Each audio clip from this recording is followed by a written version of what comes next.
What's going on, everybody? Welcome into another edition of the Sunbelt Syndicate. As you can see, we've got the Marshall Kelly green on, or at least I do. I'm proudly repping. These other guys are sorely lacking, right? No, I'm just kidding. Sure hadn't made it yet here.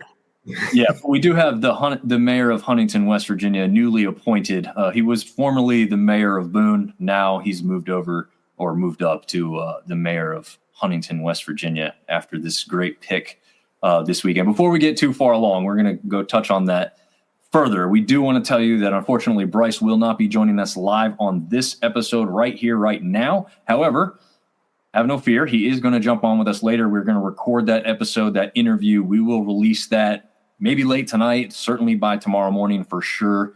He did have something come up that involves the athletes over there at Marshall. Obviously, we are going to bend to what he needs in order to get that done with what they've just gone through as a baseball program and everything that could be good after some big win like that. It needs to be celebrated or whatever they are doing. So obviously, we're going to let him do that. He will join us individually later, and we will bring that to you guys no later than tomorrow morning.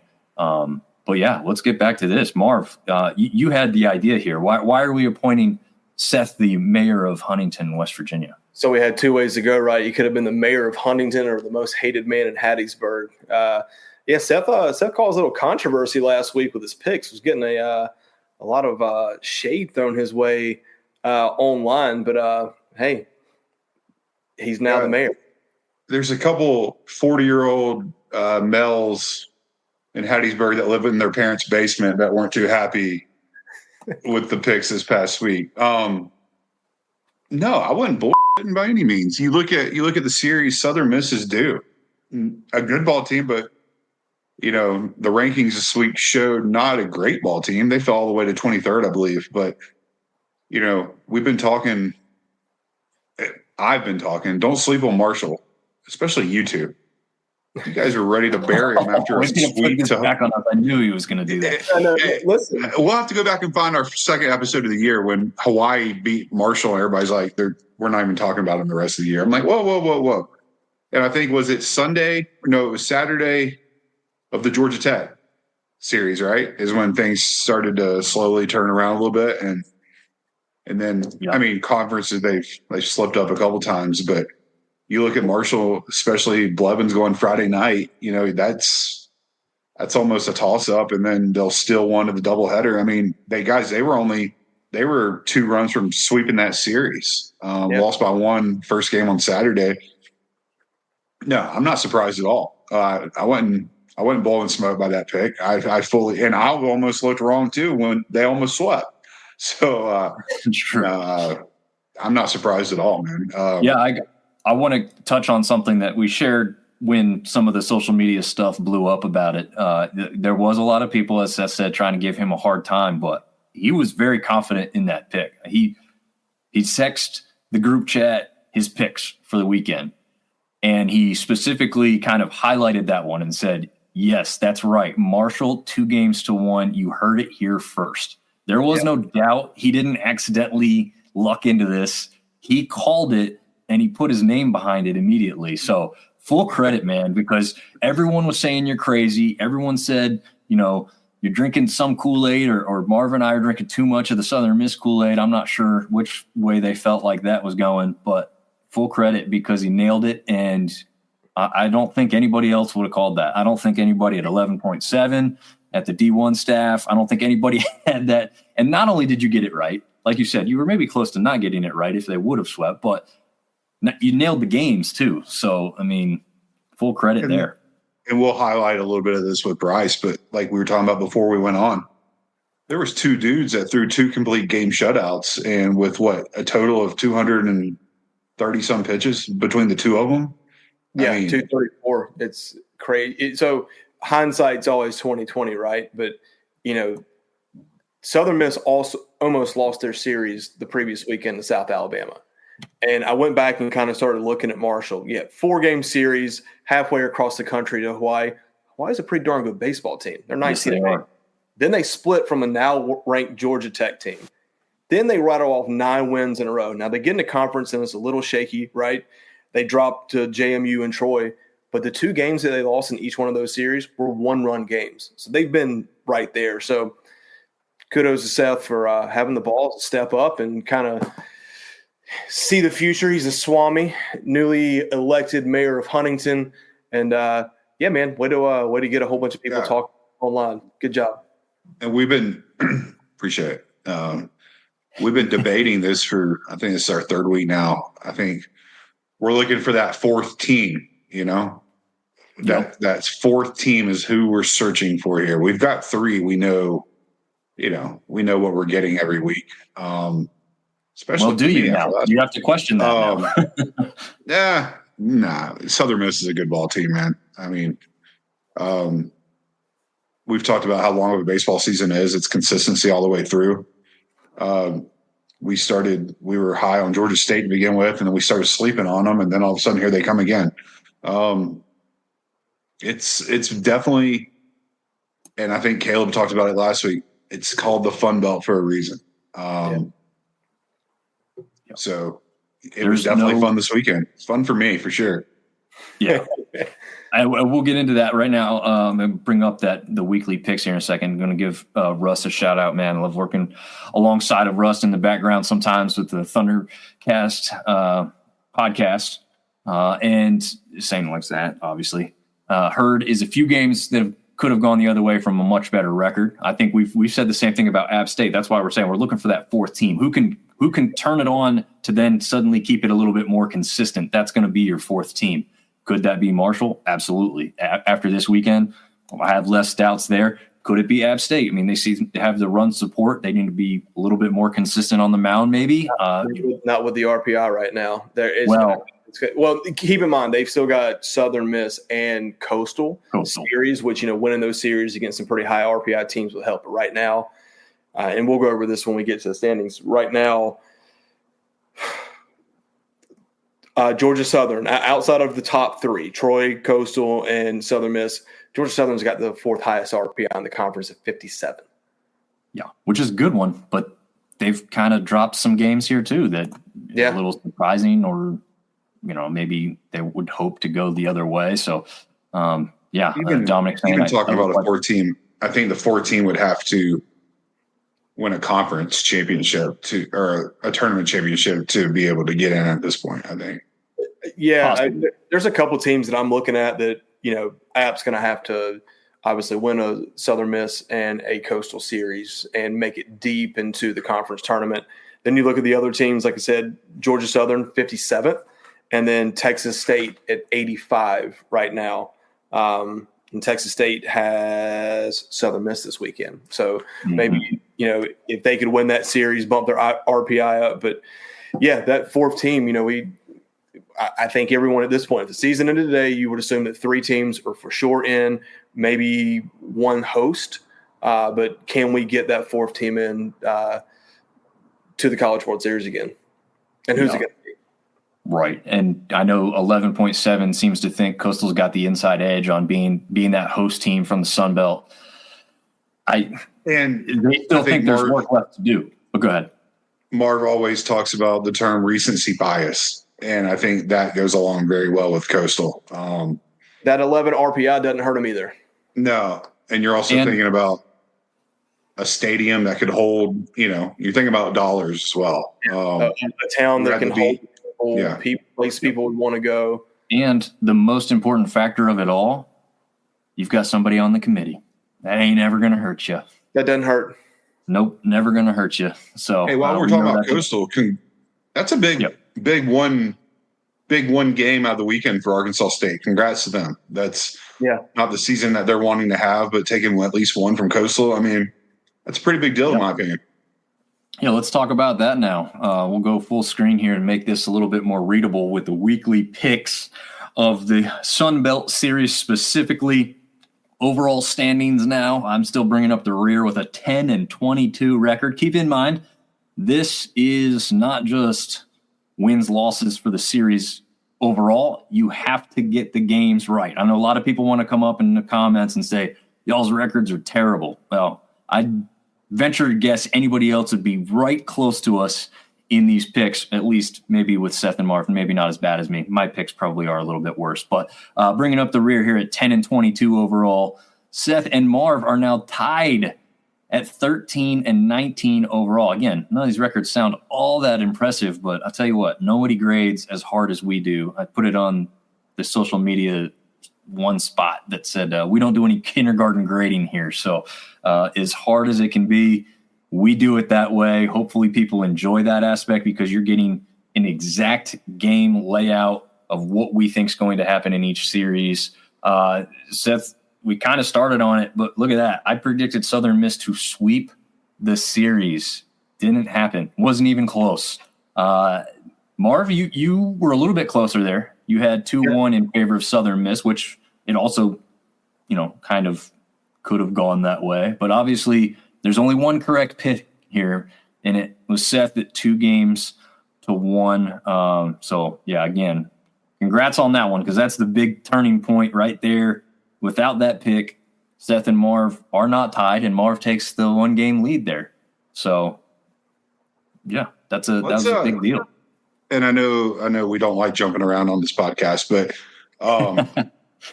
we're not talking much about Texas State, man.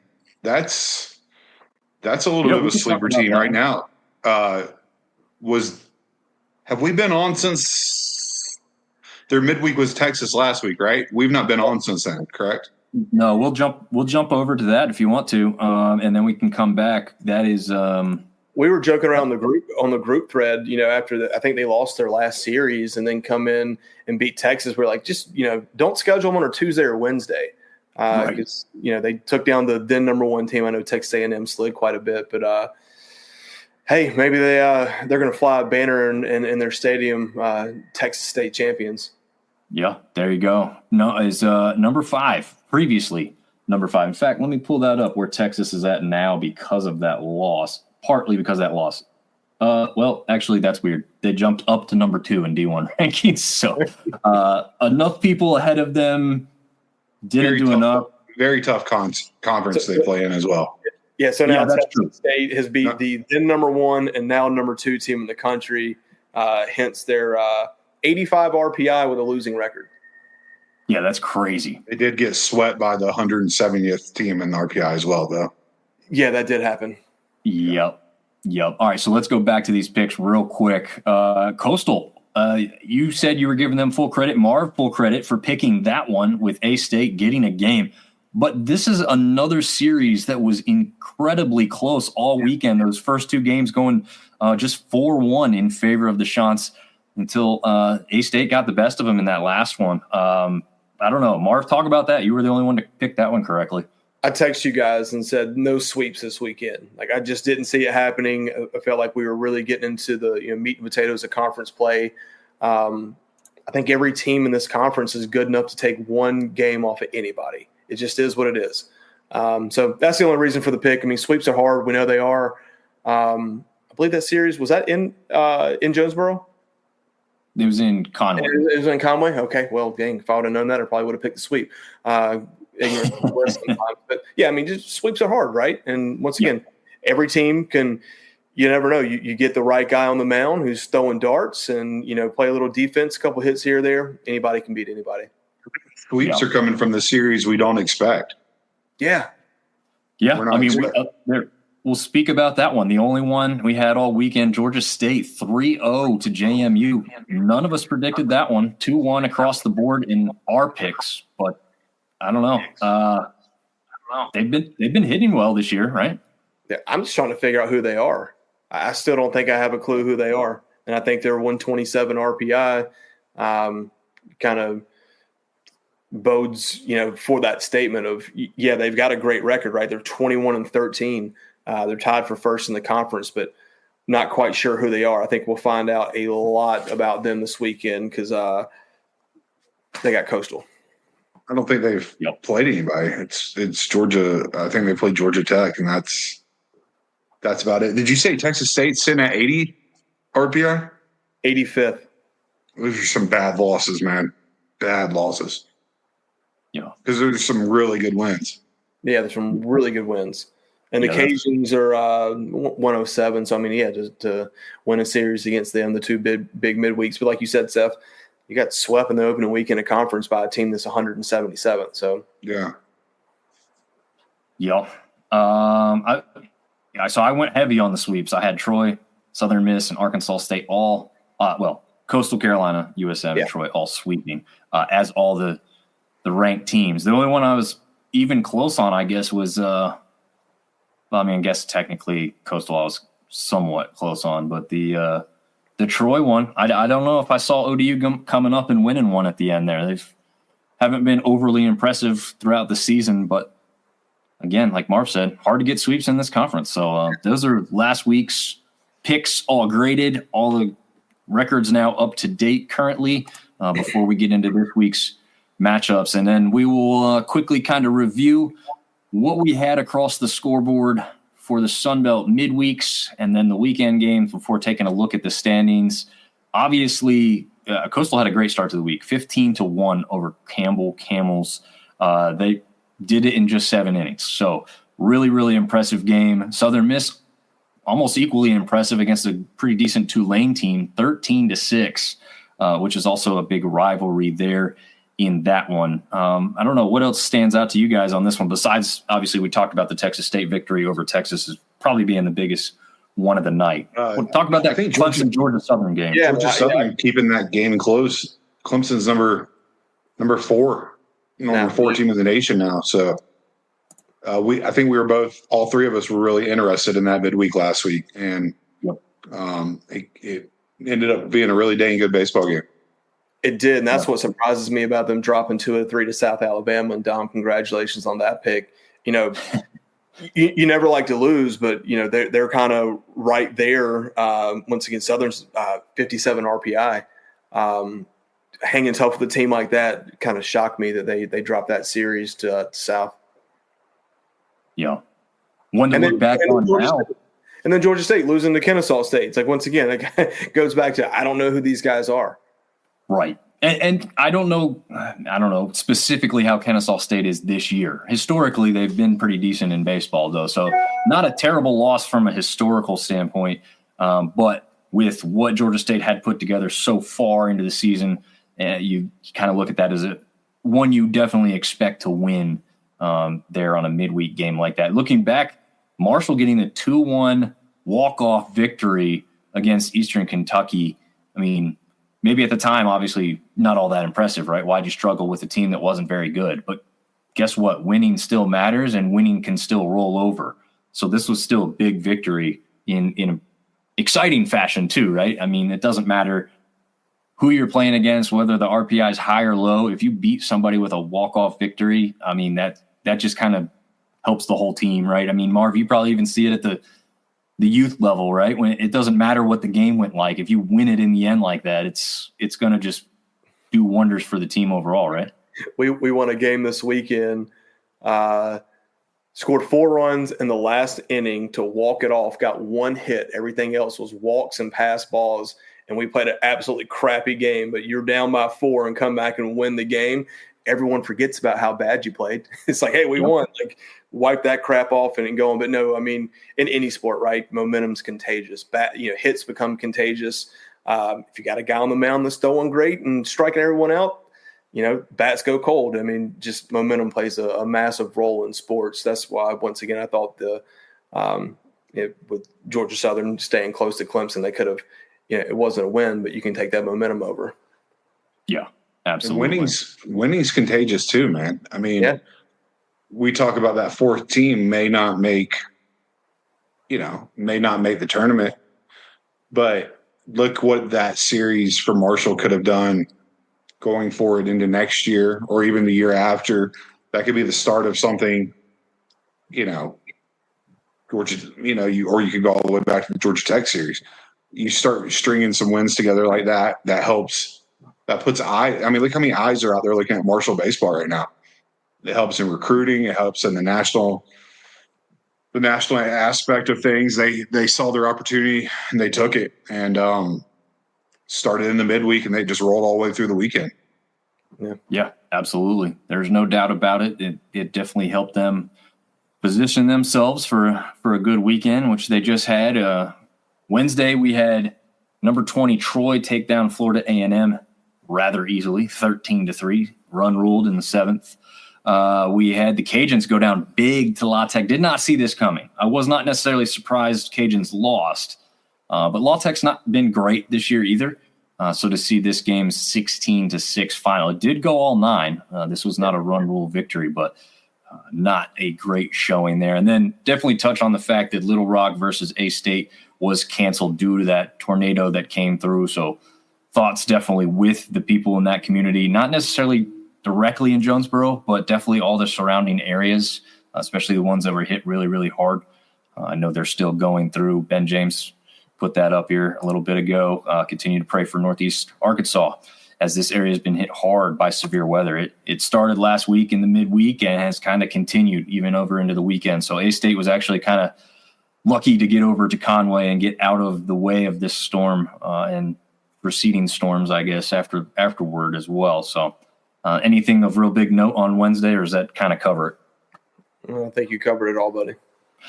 Yeah, I said we wouldn't talk about every game, but here we go. As far as the weekend's slate goes, we talked a little bit about most of these, but I guess I'll pinpoint the Georgia State victory. I mean, 10-0 in the first game, 7 innings only needed to beat the Dukes of JMU. Did you think that was kind of a lucky start, or did you guys expect them to kind of continue that after that outing on Friday night? Well, like Marv said, who are they? Because the Friday before that, didn't they get beat 20-0? Yes, by Georgia Southern. So Fridays are kind of like the run rule. They don't know which end they're going to be on. That's a good point. That's a good point. Because didn't they get run ruled the first Friday of the season? Of the conference season? You're going way too far back in the memory bank. Just a couple weeks ago. Somebody got run ruled the very first Friday. I think it was Georgia State. I'd have to double check the notes They're on on that. a streak of run rules on Fridays. Interesting. But that would be, that's crazy if that's the case. They either get hammered or hammer somebody on the first one. Very interesting there. South Alabama doubles up Georgia Southern in the first one, 12-6. I don't know if I saw that kind of a score coming out of that one. But obviously, I think Seth, you pick that one correctly too? You had 2-1 South Alabama, or? I think you're the only one that got that one correct. I think both. Okay. 2-1 Gotcha. Southern. Yeah. Yeah, so I had good feelings about South Alabama. Georgia Southern had a hot start, like you guys just said, or Seth just said specifically to last weekend's matchup, but they kind of cooled a little bit, so I didn't know what to think. And then, like we said, they played Clemson close, so why could they not have swept South Alabama? Well, weird things happen. Like we said, Fun Belt for a reason, right? Caleb Cross. Yeah, absolutely. 14-2 against ULM in just 8 innings on Friday night. I think he had 8 Ks. Dude's quietly having a very good season. A very good season. I know we'll talk about this when Bryce gets on the show, but Friday night has the potential to be just an amazing pitcher's duel in Huntington with Caleb versus Bryce. I would not be surprised for like a 2-3 type ball game with both guys going late into the game. I could be completely wrong. Somebody could get lit up. That's just baseball, right? But right. I will be tuned to the TV on Friday night watching that one. Yeah. If I'm not in front of the TV, the phone will be in my face the whole time for that one. That's for sure. After the start Troy had against ODU, 7-0 in that first one, I thought, okay, my pick looks good, right? Troy to sweep. But we know we move on through here. Again, Coastal and A-State, the score doesn't even move, right? 4-1 both days. We had some double headers. Troy squeaks by ODU really in that second one. They only win that one 4-3. The App ULM game was suspended in the 7th. I knew that would turn into what it did Sunday, right? ULM's up 13-6, looking pretty good. Now they have to stop playing. Then they got to pick it up the next day. You knew App was going to make a comeback there, right? I thought App could win the game because I was like, man, they can hit, right? And they can do just enough to keep ULM at bay. Obviously, we'll see that didn't quite happen, but I knew that was not going to be a good thing for the Warhawks. Anybody, really. It doesn't matter which team it is. If you're rolling, right? Marv, I don't know how many times this, and Seth, maybe even too, how many times has like a game been delayed and you come back and you're just not the same at the youth level too? I'm surprised that they just suspended it in the 7th. maybe I'm a little naive to what the minimum innings played for a game, but I thought they just would have said, hey, up by 7, that's it. Yeah, I am a little surprised too. I don't know exactly the ruling on that. I'd have to look it up. But yeah, you'd think you've got a weekend set where you've got one the next day, just call it. And whatever, doubleheader the next day. All right, though, there it is, though. Marshall actually almost gets by Southern Miss for 2 straight, right? They only go down 4-3 in that second game or that Maybe it was first a tied game ball game in the 8th, and they gave up a run. Yeah. Yeah, they could have had that. Almost had a sweep. Yeah. Yeah. That would have been even crazier, and I don't think Southern Miss would have found themselves in the standings had they just been swept by Marshall. I agree. How about South Alabama puts up 12 on Friday and then comes back and puts up 18 in the first game on Saturday? Yeah. Hey, but kudos to Georgia Southern. You just gave up 30 runs in 2 games, come back in game 3 and avoid the sweep. Yeah, absolutely. That's important for little things, right? Like RPI, that's a big reason, right? You get swept by South Alabama, you're dropping in the RPI a little bit more than where you're at. You said what, 57? Is that what you said? Yeah, I need to go back and look and see where they were going into that game. You would think that they probably dropped 5 to 8 spots. Yeah.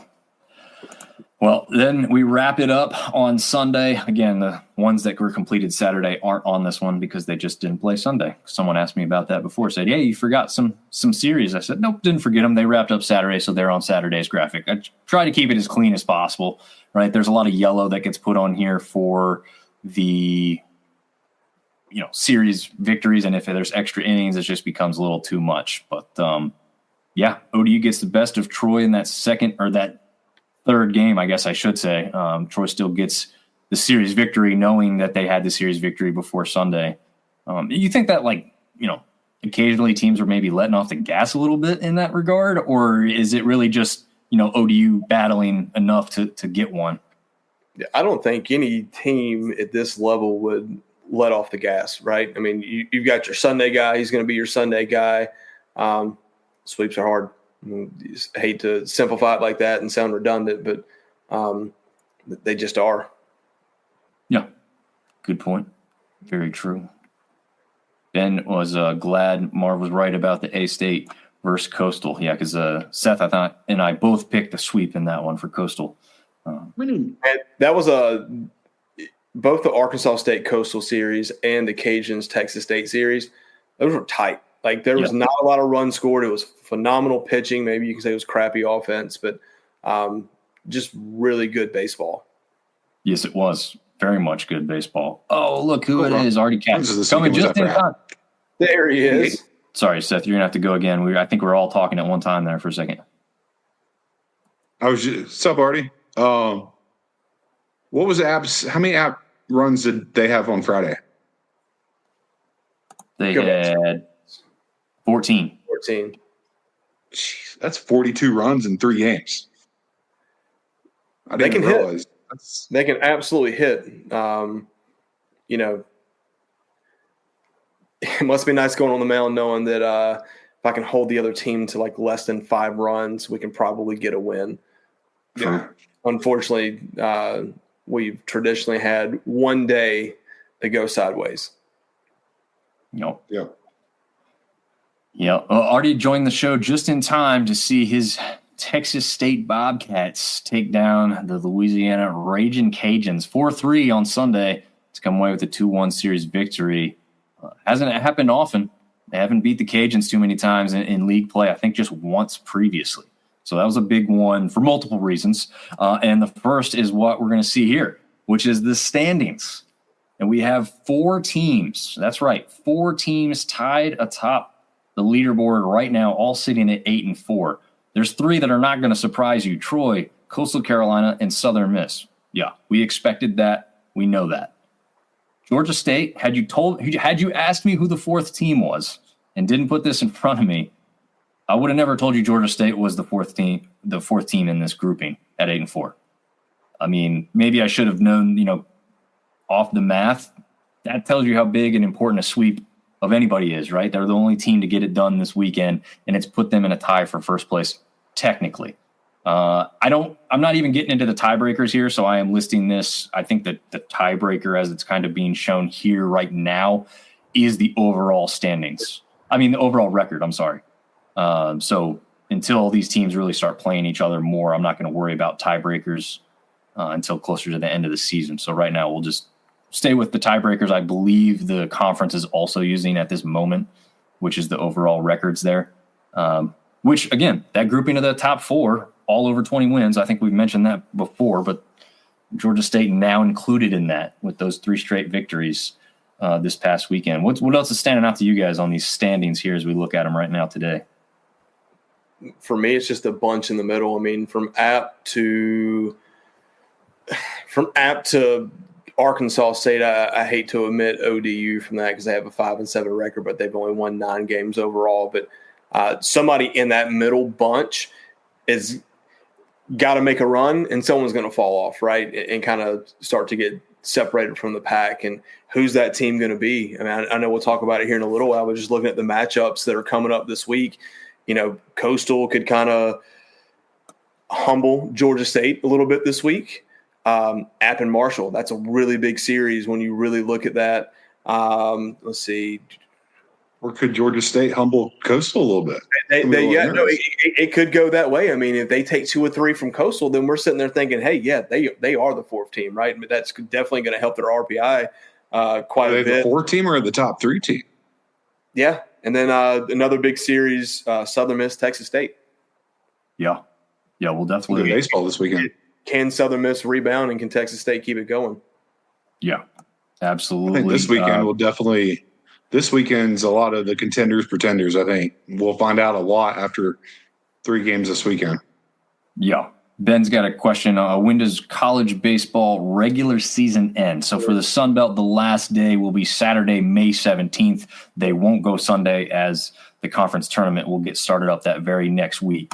I believe, obviously, there's going to be a couple different conferences that end on slightly different days. But for the Sun Belt, Saturday, May 17th will be the last regular season day, and then the conference tournament starts up that Tuesday with those play-in games, one off, losing you're out, which is kind of cool.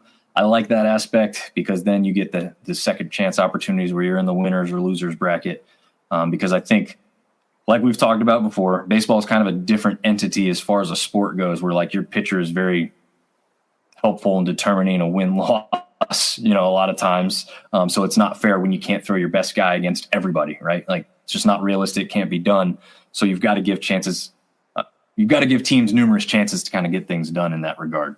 That's why the coaches make the big bucks, man. Managing arms throughout a tournament is crucial. You got to think about, you know, you always, and we go through this in youth baseball, and it's completely different because we've got, 11 kids on our roster, but we played 5 games this last weekend, and you're always being conservative of, I want to save my best guys, but you can't get to the dance, you can't win the race with your fastest car in the garage, right? So if things start to go awry in game 2, you got to make it to game 3. So like, oh crap, we got to throw this kid. And then you got to start looking at, okay, if we win this game, who do we play next? Who matches up best against that team? It's like mental gymnastics. So kudos to the coaches out there, because when you get in that tournament setting, especially if you're one of those lower seeded teams that really starts to make a run, managing your arms is so important. Absolutely.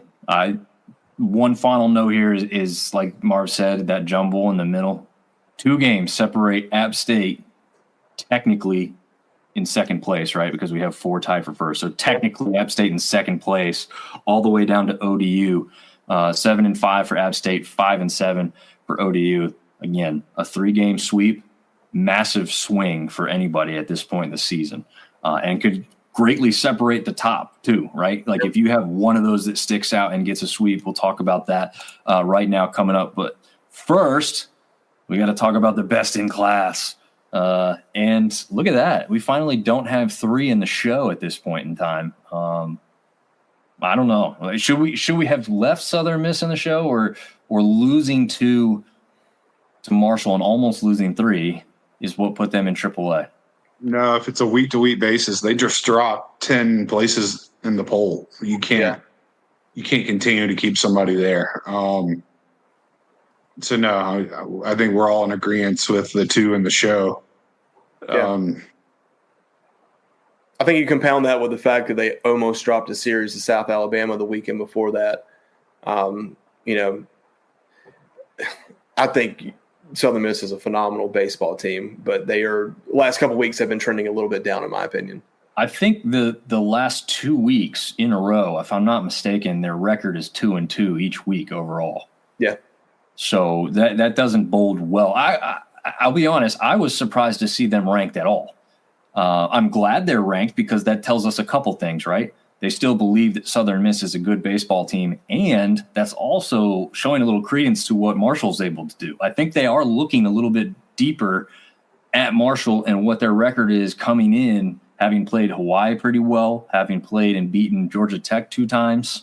So, I think they are rewarding the Sun Belt as a whole, and I like that. I know that there's some rankings out there where, like, we have one team in. I don't – it's like Marv was talking about before, too. Like, there's so many rankings. Like, which one are we going by? We're just going to go by D1 baseball, as NCAA uses that as their top 25 every week. So it's just kind of easiest to keep up with. And in that one, we are lucky enough to have all 3 still in the rankings, even though some rankings only have 2 teams from the Sun Belt. And there are a few rankings out there that only have 1. I think I even saw one today that had 0, which I'm like, I'm not even giving credit to this top 25. That's ridiculous. You're not even trying if you don't have at least 2 Sun Belt teams in there at this very moment. So I don't know what else we got in here. So we've got Marshall and Southern Miss in the same AAA, but we've also got App State and Georgia State. As Seth was saying, this is kind of basing it more on the week-to-week status with what App State was able to do against ULM, looking pretty impressive, and then kind of sparking that comeback in that Saturday or that Saturday. No, it was Sunday. I'm sorry. Now I'm going.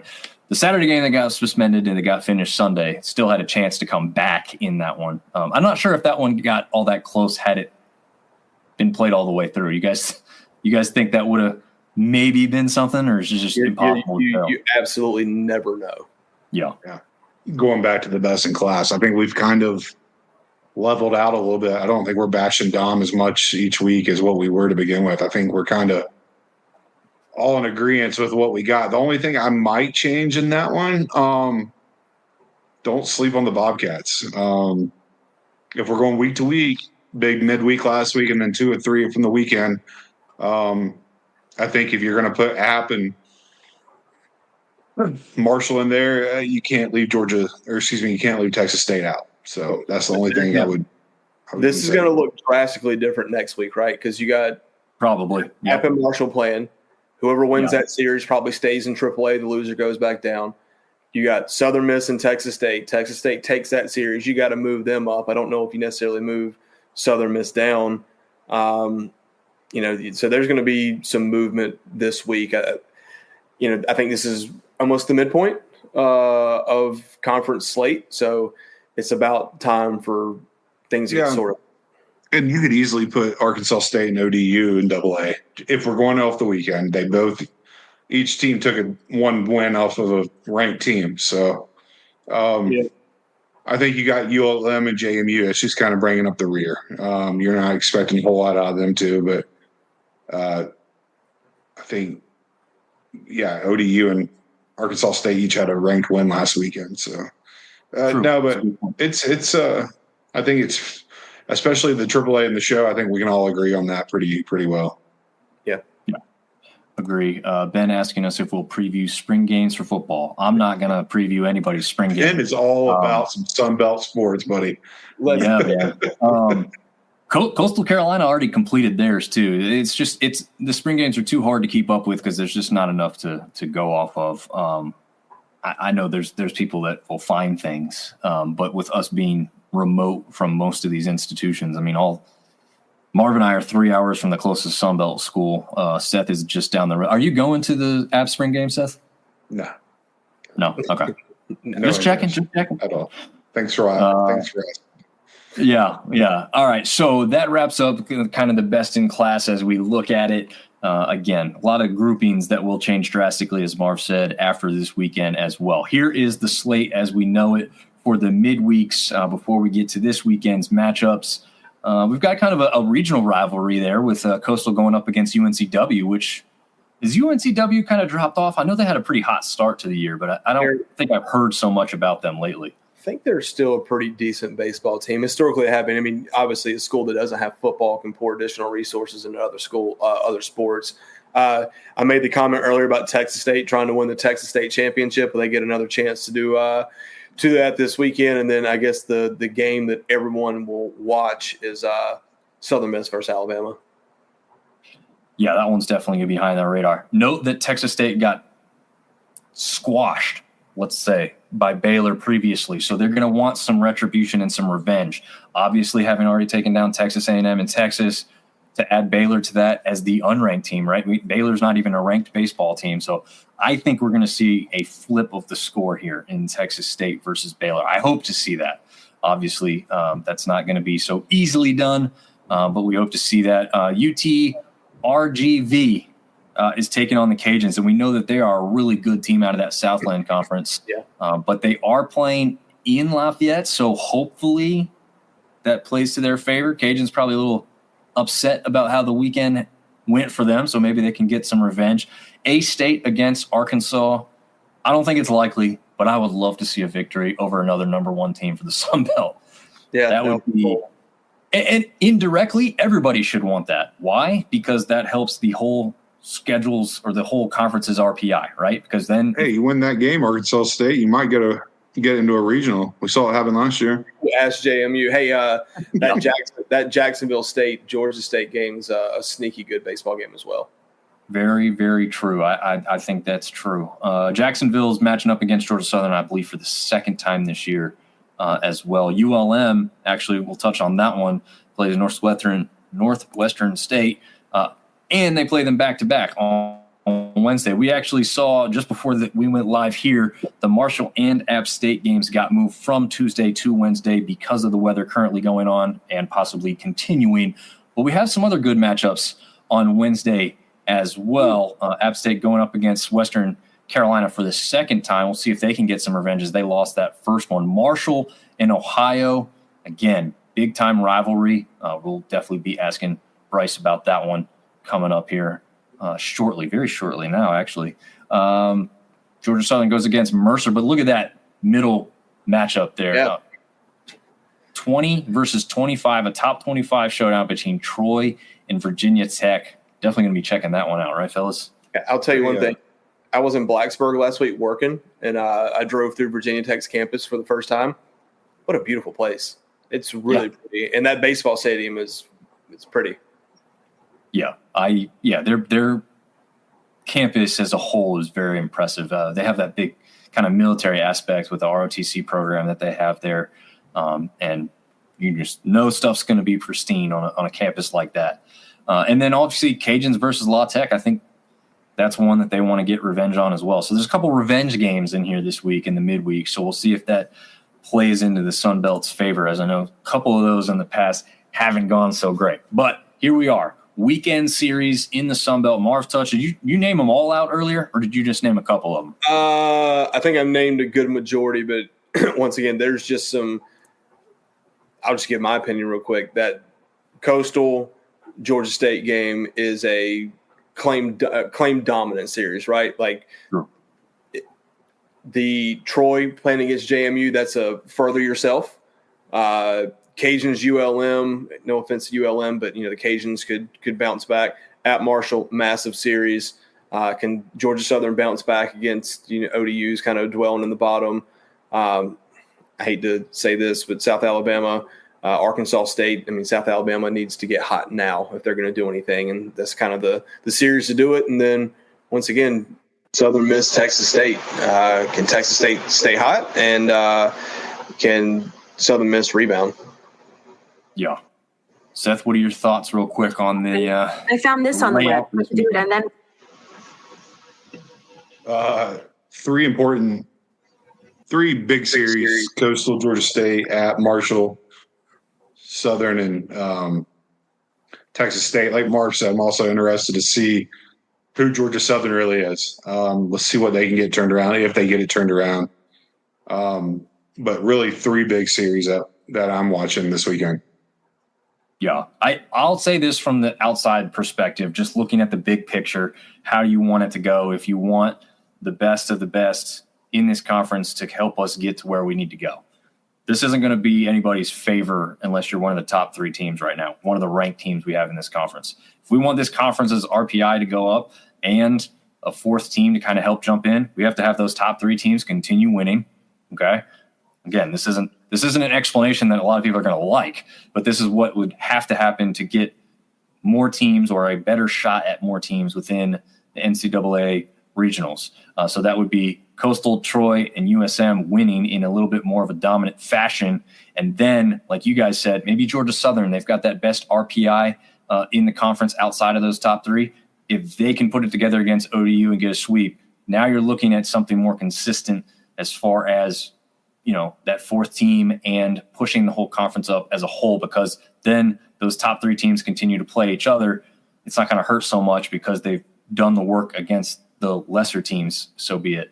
But then again, there's a wild cards in here, right? Marv just talked about South Alabama. You've got App State and Marshall. They're not going to want to let up on either one of those sides of the thing. So it's going to be fun, though. I mean, that explanation said, I don't really care what happens outside of our favorite team, but it's going to be a fun weekend of baseball to watch and see where all the movement happens. Can't wait to see you boys' picks this weekend.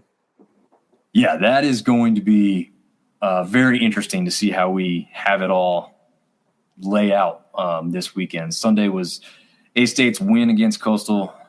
First win a top 25 team since 2020 is what Ben is saying. Number 18 Dallas Baptist, and the first Sunbelt Conference ranked win since 2019 versus a number 10 Coastal at the time. He's also hoping that A-State beats Arkansas tomorrow. If you do that, Ben, that's going to be huge. Taking out a number 1 team, no matter who it is, but A-State versus Arkansas doesn't get to happen too often in other sports. So if you can take them down in baseball, maybe you should write in a little contract agreement that they have to play you in some other sports there. So we'll see if that type of thing happens. But any last notes before we wrap this up so we can kind of get off of this one and then jump into the recording with Bryce here shortly? I feel like we're a broken record talking about the upcoming series every week, but we knew what we had with 3. Now we're just interested to see what we have with 4 or 5.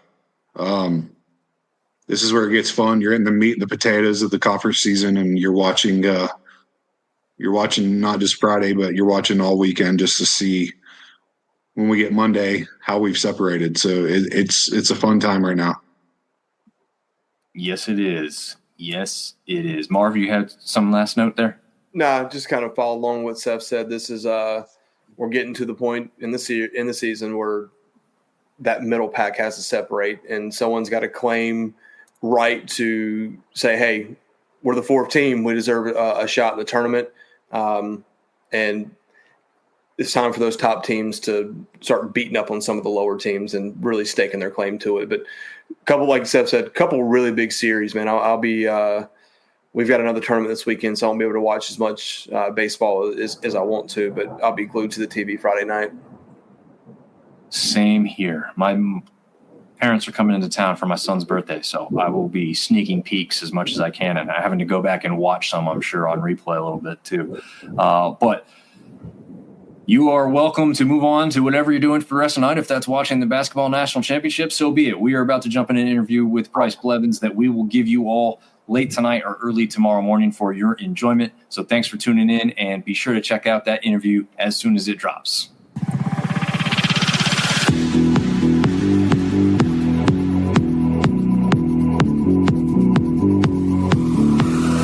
Sunbelt Syndicate.